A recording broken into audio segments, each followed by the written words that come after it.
Hi, welcome back to my channel. My name is Brenna and I love talking about books. Today we're talking about the 9 books I read in January. I'm not ranking them. I'm just going to read them in the order that I'm just going to talk about them in the order that I read them. The first book I listened to last month was, oh my god, As Many Souls as Stars. This book was boring, and I love a boring book. This book was compared to The Invisible Life of Addie LaRue, and if that's what people are comparing it to, I can see why they didn't like this book. I loved The Invisible Life of Addie LaRue. Was a 5-star read for me. I loved that book. I did listen to it. Perhaps if I read it, I wouldn't have had such a wonderful experience with it, but because I listened to it, I loved it, okay? This book, As Many Souls as Stars, there was one point, this book is about cursing a family, and then we have generational cursing, but this woman keeps dying and then coming back to life, and then the woman who cursed her eats souls. They make a pact, and so every time she dies, this woman, Miriam, has to come back. They come back and find each other. And apparently they're in love. It's like a really toxic relationship. Apparently they're in love. If she died one more time and came back and Miriam found her, I was gonna stop reading the book. But I think the problem was I didn't care about the characters. At some point I lost interest and was like, okay, enough. This is toxic. I'm done. I don't care. And then it ended. I think I gave that like a 2.5 stars or maybe 3 stars. Oh, and the narrator. The narrator is the same narrator from the Belladonna series. So look, the narration was great, 10 out of 10. I love that narrator. I loved the Belladonna series or trilogy. All right. The next book, was the Buffalo Hunter. I can't do scary movies. I can't do horror. I get nightmares if something is too stressful. I am a delicate flower when it comes to those things. I'm not reading or watching any Stephen King. You know, us 80s babies, we all watched Pet Sematary, traumatized from that movie. So I'm not trying to watch anything scary or gory. However, Buffalo Hunter, when it comes to books like this, I can handle some gore. And this book is, but there was one point in this book, I like nearly, my knees buckled. It was so gory. I did listen to this book. Narration was 10 out of 10. All the characters were so good. It's a story about a woman receiving an old journal from her family, her great-great-grandpa, great-uncle or something. He was a Lutheran pastor in Montana. He documents his interview that he has with a Blackfoot Indian in the 1800s. It's a historical fiction, so you know what happens in the 1800s in Montana to Native American people. I really like this book. I wouldn't have thought I liked it because it is brutal in its storytelling about what happened to the Native American people. There was one scene in particular that it got me. It was gross. It was pretty gnarly. The story overall, gripping, man, it was graphic. This was a graphic and really sad book for everybody involved. The ending, I think, was the only problem I had, and usually after I read a book, if I don't understand a certain part of it, I'll go and like look up like on Reddit or YouTube or whatever and watch someone else's review of a book to see if I can get a better understanding, or maybe I missed something and that's why I didn't understand it. Yeah, and I haven't done that with this book. I thought if I let the dust settle, that the ending would make more sense to me. Or maybe I just didn't like the ending. I don't know. After everything we went through in this book, the ending was not what I didn't expect anything, but it wasn't, I don't know how I felt about the ending. Literally everything I really liked except for the ending, and I think it was just because it went over my head, honestly, truly. But I like the book, would recommend. And if you read it and you have an idea about the ending or opinion, I would love to hear it. Next on the list, to get away from the grim book that was Buffalo Hunter, which Buffalo Hunter was beautiful. I don't know if I'll read anything else by that author because, my God, it was so graphic and sad. But it was told so well. Anyway, the next series of books, 3 in a row, I listened to the Unselected Journals of Emma M. Lyon. And you guys, this was 2, 3, and 4. This series is so fun. We're following Emma, and it's all of her journal. I guess there's a lot of journal entries this in January. We're following Emma M. Lyon, and she inherited a house, an estate from her family, and her cousin Archibald was watching it until she moved there. And that man squandered all of her money. So she's trying to, take care of the estate any means possible, but it's also during the 1800s, so we have to worry about her propriety as a single woman. She's not married, but she's a hoot. I love it. This is a great palate cleansing series. All of the characters are really bold and funny, and she's quirky. She's got a quirky housemaid, and the narrator is great. Oh, I didn't write down who the narrator is, but yeah, would recommend. I mean, I think there's 9 in the series. I'm only on the 4th or 5th one now. I can't remember, but would recommend the Unselected Journal of Emma and Lyon. 10 out of 10. Love this series. Okay, the next one I listened to is a Correspondent. So we're just going journal entry after journal entry for January. That's fun. A Correspondent, we're following Sybil Van Antwerp. And again, this is just another book with letters writing, but this one is a contemporary novel. It's sad, but it's just a series of letters back and forth from friends. We're following Sybil. She is divorced. No, is she a widow? Shoot, she's divorced. And what happens? Well, I mean, I know what happens. The narrators, every single person has a different narrator. So that's a fun listen. Again, should I say fun?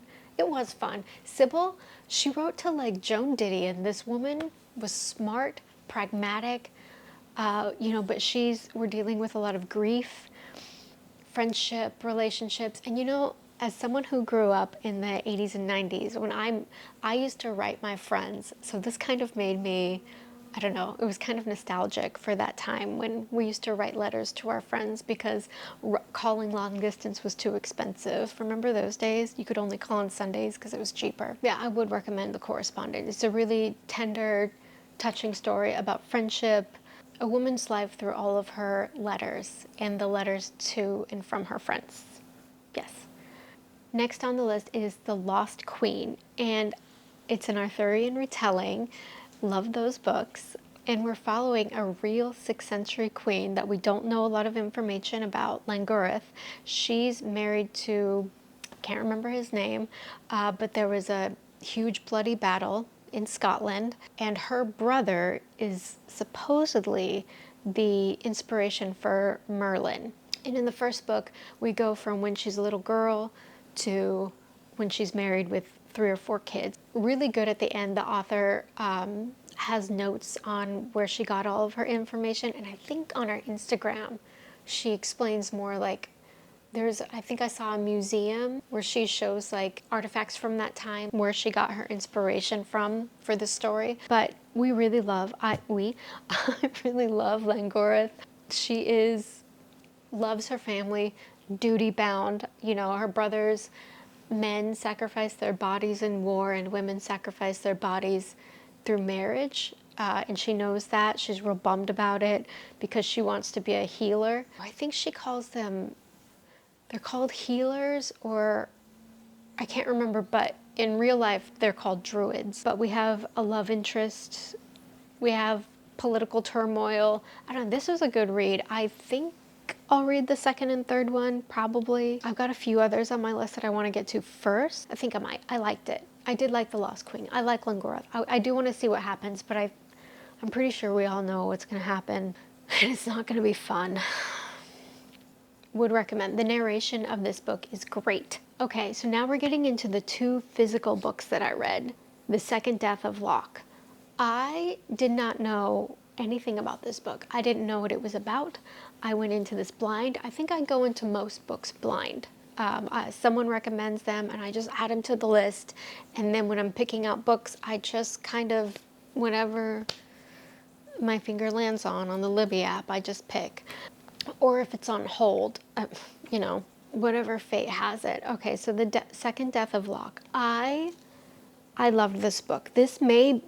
Will it be a 5-star read for me? I don't know. It might be. We're following two people who were best friends as children.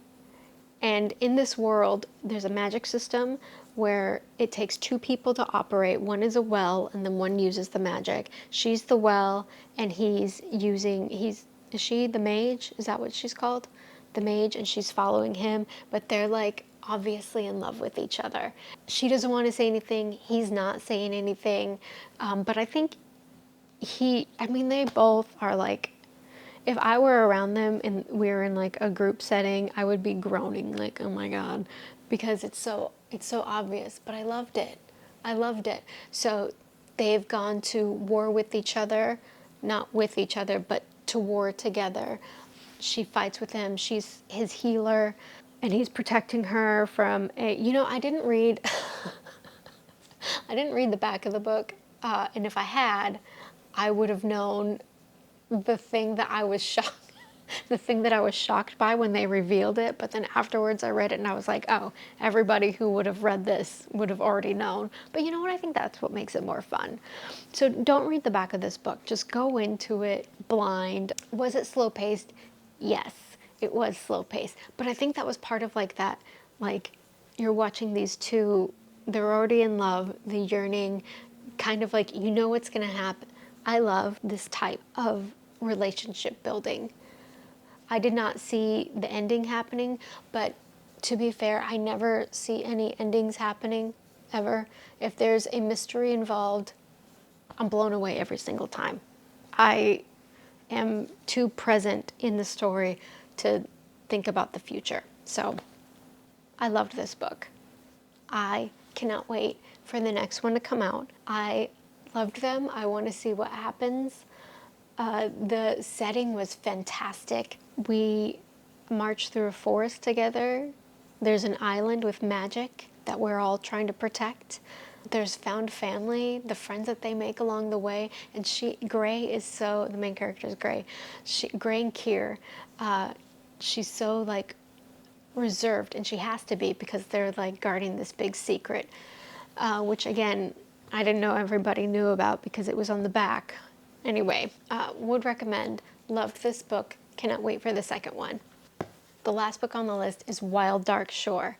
I really liked this book, but my God, was it haunting. I finished this book the last day of January 31st. I talk about gripping. This book is cold. The island is so cold. This is one of those books where you feel the cold and the whipping air all the way to your bones. We start off with a woman washing up on shore. We meet the family who brings her in and nurses her back to health. Why is this family on this island? Who is this woman?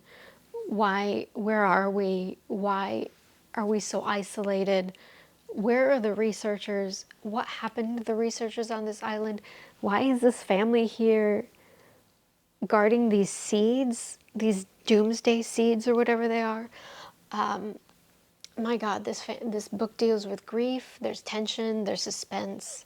I did love this book, but it was haunting. It was one of those books for me that after I finished it, I had to get on TikTok for like an hour to because what was that? What was that? What was that book? Would I recommend it? I would if you want to be cold. And the animals. If this book had a sound machine, it would be big waves crashing up on shore with sea lions barking in the background and birds cawing over the sea in the distance. And then you would also hear a poof from a whale just in the distance, the blowhole, air coming out. That's what this book sounds like, but cold, very cold. I mean, where are we? Antarctica? Like above it? I mean, this book, you were isolated on an island just waiting for that ship to come in and pick everybody up, and like hopefully everybody's okay. Are they okay? What happened? Why is she here? Why is this woman there? That the whole time you're like, okay, but why are you here? And then we go back and forth to her life, not on the island. How is she crashed up on shore? How did we get, why is the family? It's a great book. I would recommend it. It was sad. Okay. Were those all the books? Guys, we got through all of the books. I don't know which one is my favorite. Definitely not as many stars as souls as stars. I don't know. I'm not going to say which one is my favorite. All right, well, we did it, guys. We made it to all 9 of my books that I read in January. Thank you so much for being here. I don't know what I'm going to do next, but I want to know what you guys read in January. Which one was your favorite? Or what were your favorites? What would you recommend? And let me know in the comment section, and I'll see you next time. All right, bye.